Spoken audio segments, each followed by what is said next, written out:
Bon, que le Seigneur Jésus-Christ vous bénisse abondamment, mes précieux frères ainsi que mes précieuses sœurs. Je suis venu un peu, pour ce qui est du message, éclairer un peu quelque chose qui met un peu de troubles et surtout l'incompréhension parmi les enfants de Dieu. Et cette chose est que plusieurs présentent que William Branham est la lumière de l'heure.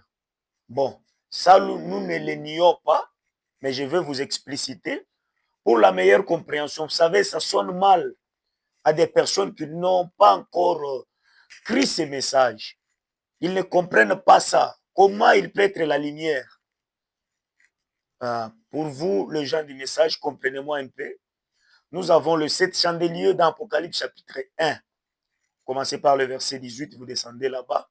Nous avons les 7 chandeliers. Et sur les 7 chandeliers, nous voyons au-dessus des 7 chandeliers, il y a 7 étoiles. Et ces 7 étoiles sont des messagers. Et les 7 chandeliers sont les églises. Nous avons 7 églises et les 7 chandeliers. Et nous comprenons cela par la révélation de la parole, que les églises sont les âges. Et les étoiles sont des messagers, des anges. Un ange a été toujours un messager. Ce sont des messagers dans les âges de l'église. Maintenant, je vous pose la question, vous qui croyez les messages. Nous croyons que William Branham est la 7e étoile dans le 7 chandeliers là-bas. La 7e étoile. Et sa mission est d'annoncer le message dans les derniers âges de l'église.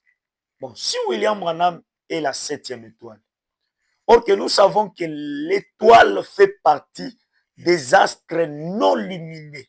Et William Branham en a parlé dans plusieurs prédications. Si vous avez une question, vous me posez, je vais vous répondre dans les commentaires. L'étoile fait partie des astres non lumineux.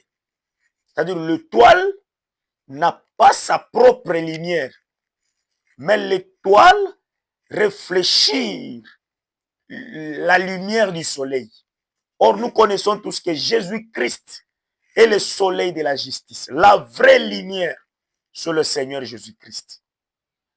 Et c'est par Jésus que toutes les autres étoiles ont bénéficié de cette lumière pour éclairer dans les âges de l'Église. Et si vous remarquez bien, vous allez voir qu'au milieu de cette chandelier, il y avait quelqu'un qui passait, commençant du premier âge de l'Église jusqu'au dernier, sur le Seigneur Jésus-Christ, qui était la lumière et qui brillait sur les